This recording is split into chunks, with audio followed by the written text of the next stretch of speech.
Welcome to episode 25, Corporate Cowgirl Carly Kade on Self-Publishing. Hi, I'm Abigail Boatwright. And I'm Kate Bradley Byers. And together we form the Freelance Remuda. We are both passionate about horses, obsessed with media, and we love to tell stories with words and photos. As freelancers, we know the value of professionalism and importance of connections. We have a thirst for improving our craft. We want to give you the knowledge and tools to join us in elevating equine media, because when we help each other, everyone benefits. Life can be interesting as a freelancer in the equine industry, but you're not alone. Grab a cup of coffee or a glass of wine and join us. Arizona author Carly Kade's first book, In the Reins, has been an Amazon bestseller for more than 10 weeks, is an Equus Film Festival Literary Award winner for Best Western Fiction, and earned her a loyal group of followers. Married with a full-time job as manager of strategic talent for a Fortune 200 energy company, she shows her paint horse and is a mom to 2 adopted dogs. Yet Carly still finds time to write. In fact, Cowboy Away, the sequel to her first book, will be out this year. She juggles a successful career and pursues her dream as a freelance author. And today, Carly is going to tell us how she does it. Welcome to the podcast, Carly. Hello. Thank you so much for having me. I'm excited to be here. Yeah, we're so excited to talk to you. Can you tell us about your beautiful paint horse and your fur babies? Most important. For sure. I am a cowgirl. I've been riding horses since I've been a little girl, 7 years old. I was lucky enough to have my first horse when I was 10 years old as a birthday gift, a surprise birthday gift. So I was one of the fortunate ones that the dream came true.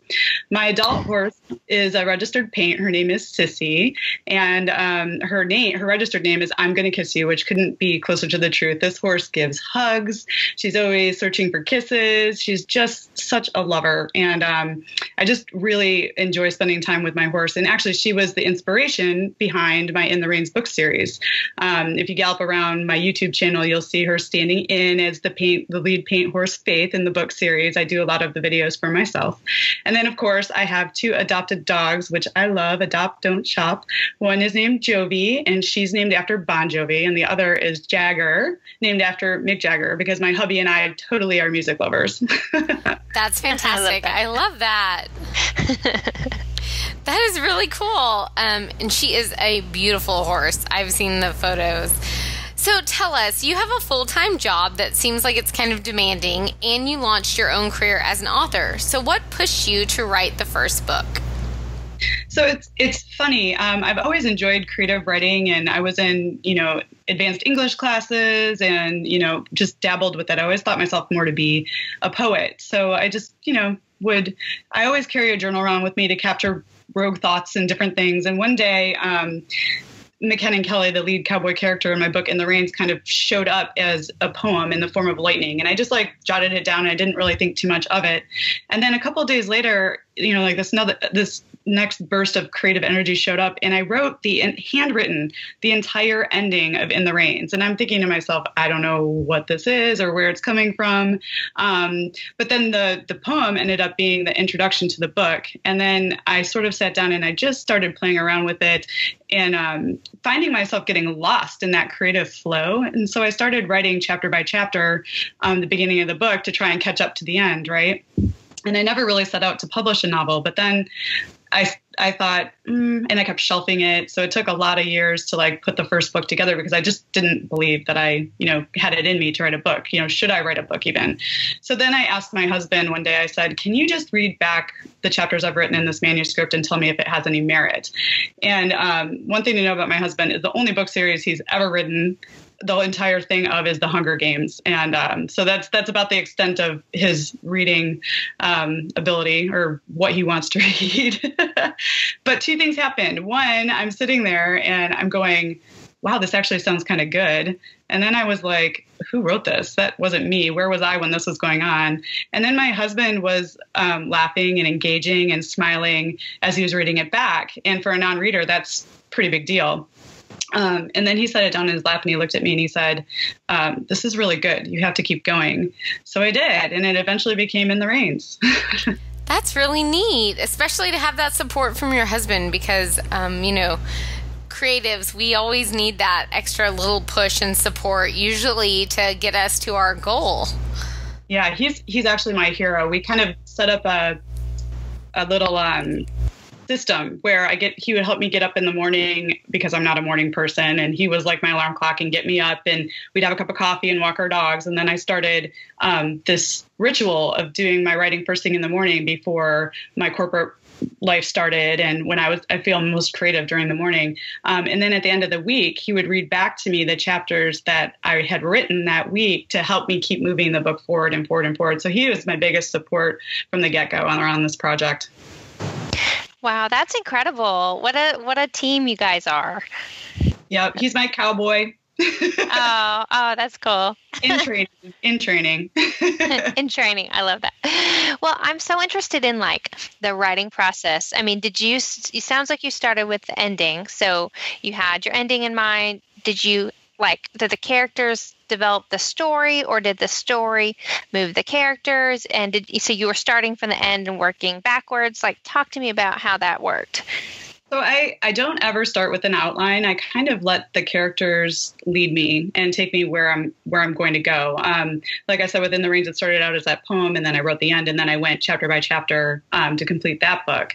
And then with the sequel, it has been completely different.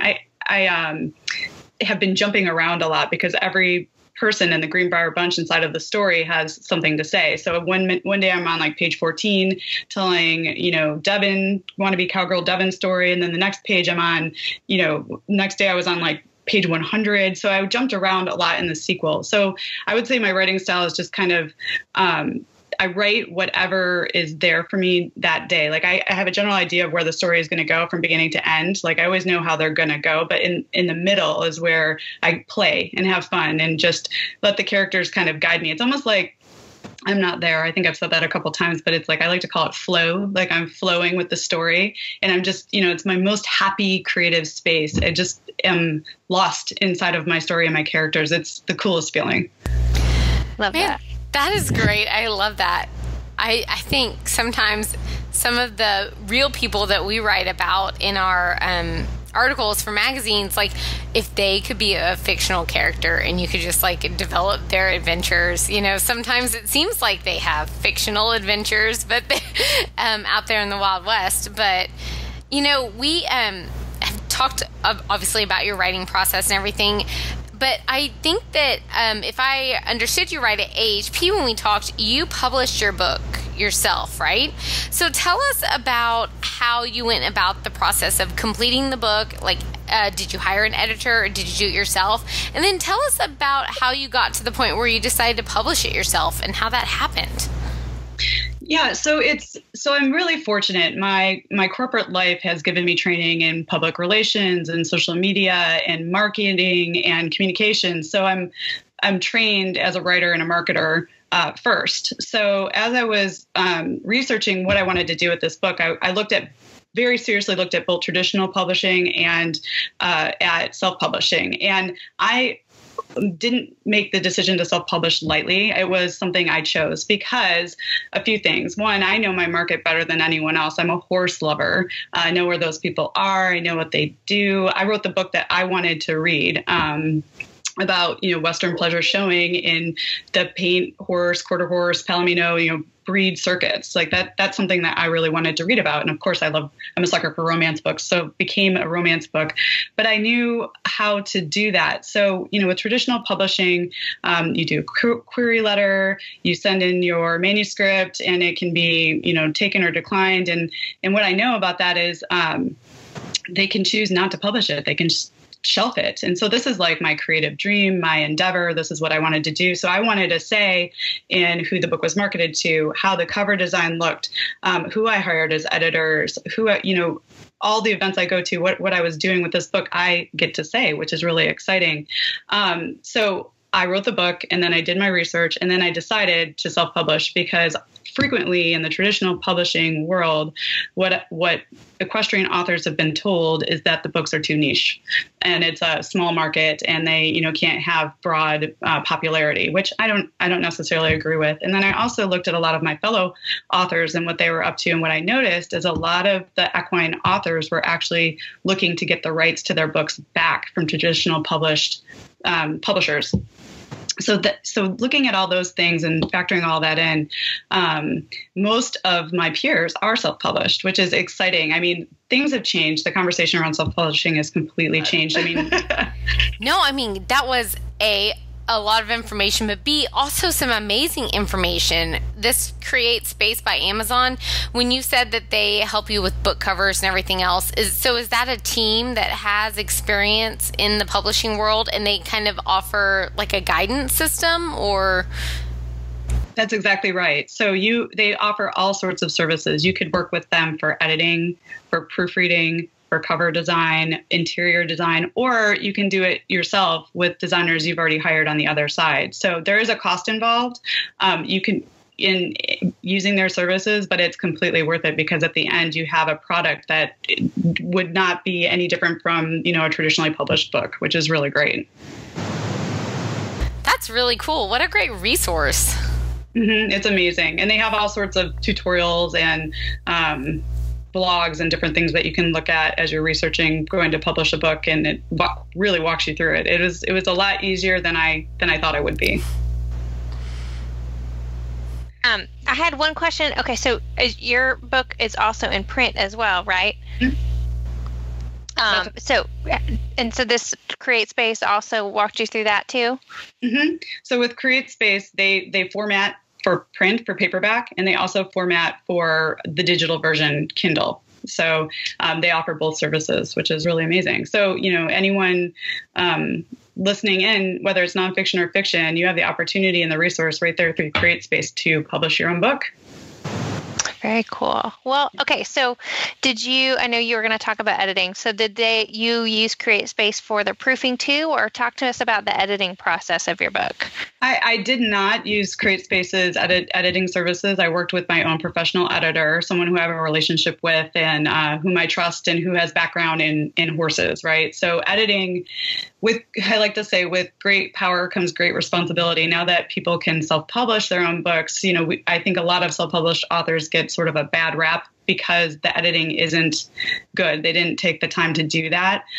There's never been a traditionally published book where I haven't found a little hiccup here and there, but editing is the most important part, I think, of self-publishing your own book.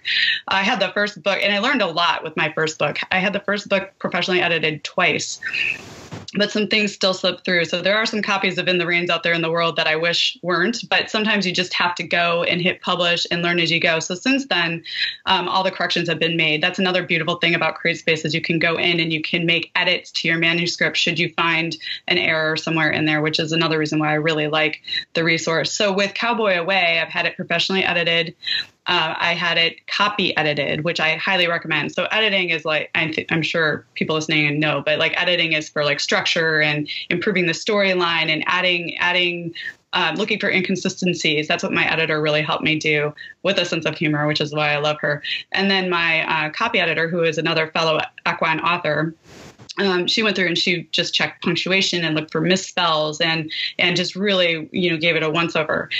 In addition, I'm now having it, I'm putting out ARCs or advanced reading copies for some people I really trust to give it another read and another set of eyes to look for those errors. So I've really been diligent this time around about making sure I put the very best product out there before I hit publish. So I would say editing is the most important part for sure. Yeah, for sure. I mean, that's really cool that, you go through all those different rounds before it hits the stands or hits Amazon. Yeah, it's like anything else. It's my story, so I've spent so much time with it that you start not seeing things after a while. That's why I think advanced readers are so important, because they see things that you might just blaze over because you've looked at the manuscript so many times. So that's why I don't ever recommend anyone do their own editing. Always work with another person with a fresh set of eyes to take a look at your manuscript. Yes, I think Abigail and I are nodding along because, about the fourth time you read a training article, you can mentally do the exercise in your head and you miss a couple of little tweaks that should be made. So, yeah, we completely understand that. I knew you would. Well, okay, so your website offers, a lot of information. You promote your own work and other authors. Tell us about how you decided to market your book this way and, also help other authors. So, I really truly believe in lifting up others. It's like really who I am. And yeah, in most of the authors out there that have written horse books were my inspiration for why I wrote my own. So, I saw this graphic on Twitter once that said, other authors are not my competition. I stand with them. And I agree. I mean, I'm specifically talking about equine authors, but, we love horses and we love writing, and each of our journeys is different and how we got there. And I look at other authors as resources. I learned so much from them. I mean, in the community that I'm a part of now, I can ask them questions and say, did you have this experience, or, what's going on for you, or, just ask questions and find them very helpful. So in order to get back to the community, I've started a equestrian author spotlight on my blog because I love to read horse books, and I know that there's a lot of other people like me out there that like to read horse books. It's like my go-to, my favorite thing to read. So I talk to other authors and I ask them questions about their writing process, and then ask them questions about their books or book series. And I spotlight them on my blog because I think we're stronger working together. I mean, we're all dreamers, a lot of us with, corporate jobs, or we're hoping and dreaming that maybe one day, we can write full time. And if I can be a little part in helping that happen for others, I'm happy to do that. So it's, I like to share and showcase other people a lot.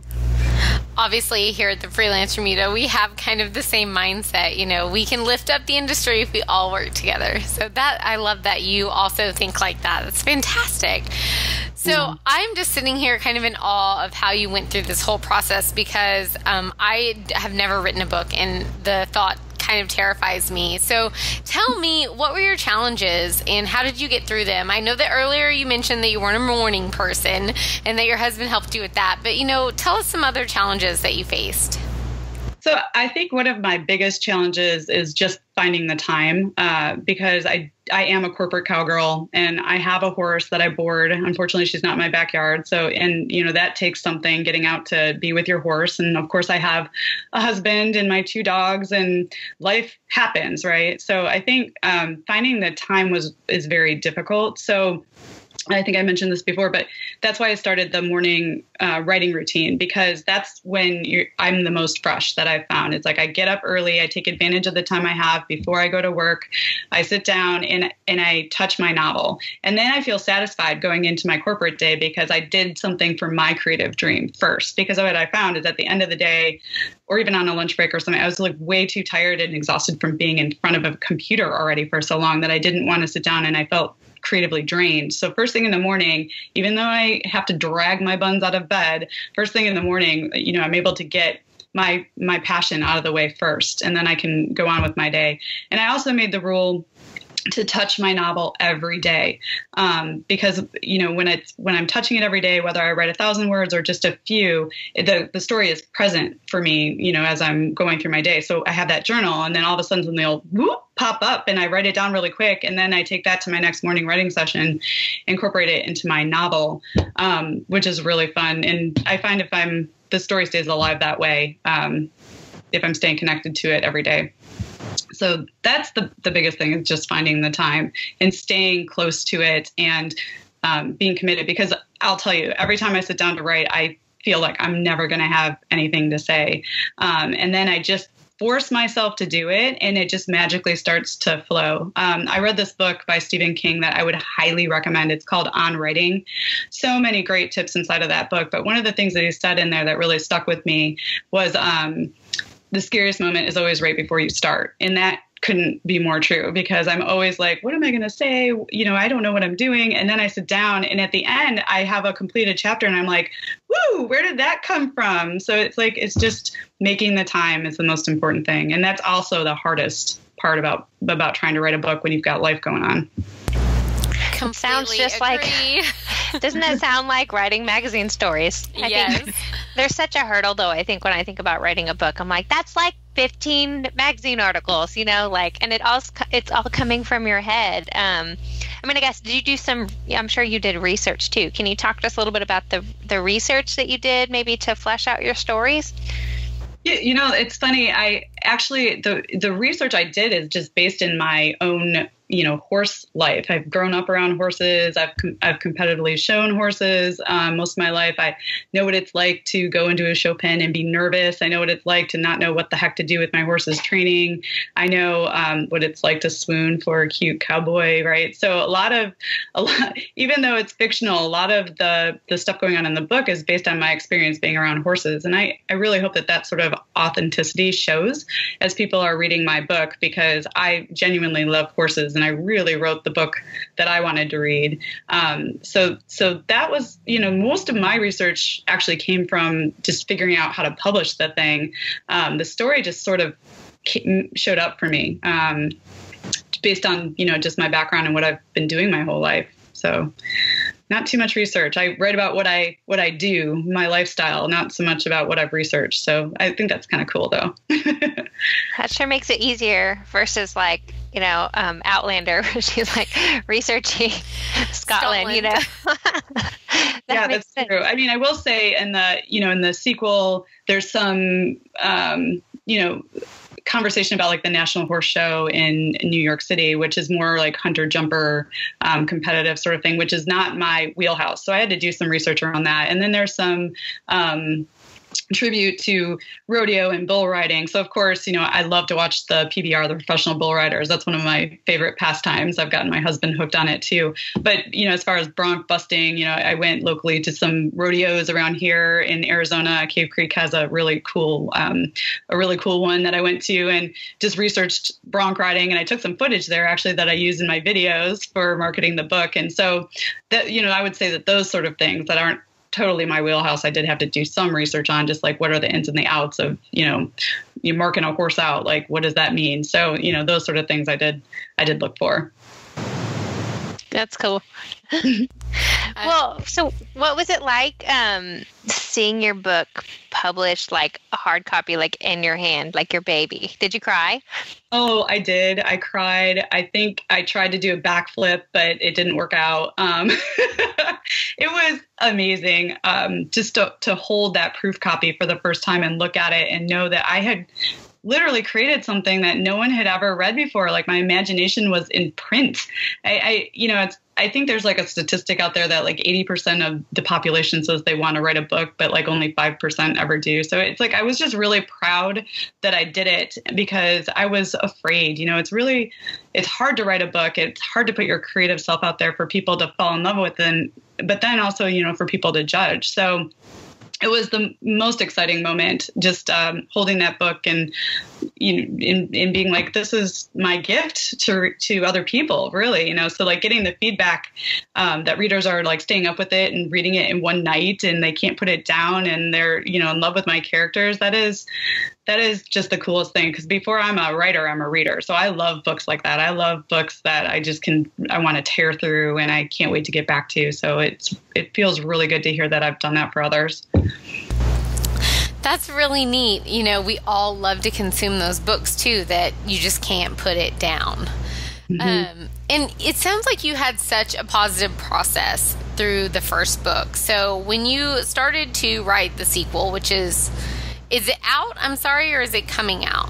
It's coming out. I'm actually proofing the final cover design and the interior design right now. So I'm doing my very final edit. So we will have this thing in like the next few weeks. It's called Cowboy. That's exciting. Yes. I've been watching the promo of it. And I'm pretty excited to see what happens with it. But, tell us, was this process any easier the second time around? I think, yeah, it was definitely easier to write the sequel because I think getting the first book out of the way and learning all the lessons that I learned and knowing that I can actually do it and then establishing that routine made the sequel a lot easier to write. And then, knowing to touch it every day to keep that momentum going. And then, of course, the support that I've had from my readers and the equine, industry and community has really compelled me to be like, oh my gosh, let me bring them more to do this for them. For my readers. So people are excited. So I would say the sequel is easier. The In the Rains was very challenging to write because self-doubt kept creeping in.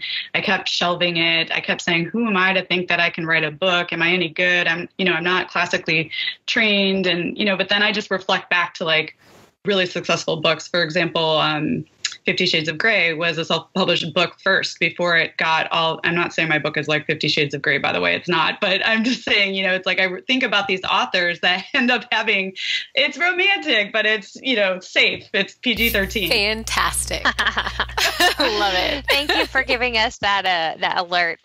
Yeah, PG-13 for sure. I think it was important to me to write a book that appealed to a lot of people. So I think, younger readers enjoy it, and also adults enjoy it too. So, but, 50 Shades of Grey started out as a self-published novel and then had this enormous success. So, anything is possible. So I just kept going, and, here we are. It's exciting stuff. So cool. Well, you have given us a lot of good information, and I think any of our readers that are interested in being an author are probably going to be inspired. But if you could give a budding author advice, what would you say?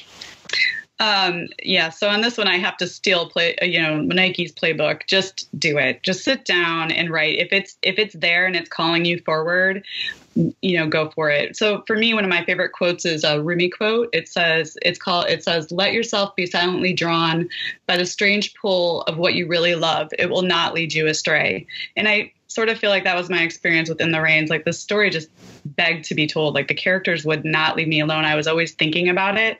And I feel like that's sort of fate telling you it's time to do something. So if you've got that inkling and that want and that desire, just sit down and make the time for it, and it will happen.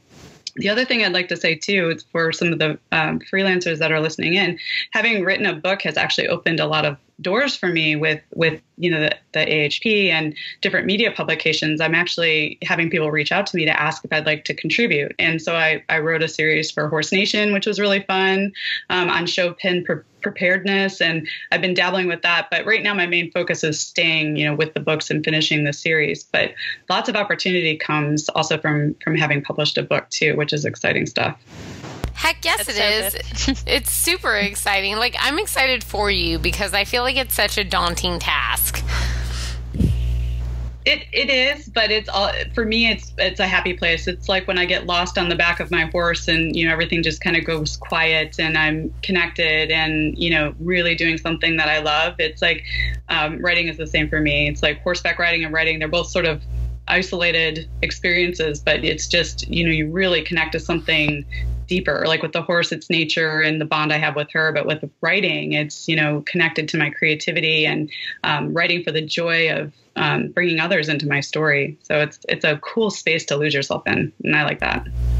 That's fantastic. I love that. What a wonderful way to sum up why you take the time and effort to be an author in addition to your corporate job. So if our listeners are as inspired as we are by what you do, tell them where to find both you and your books online or in stores, that kind of thing.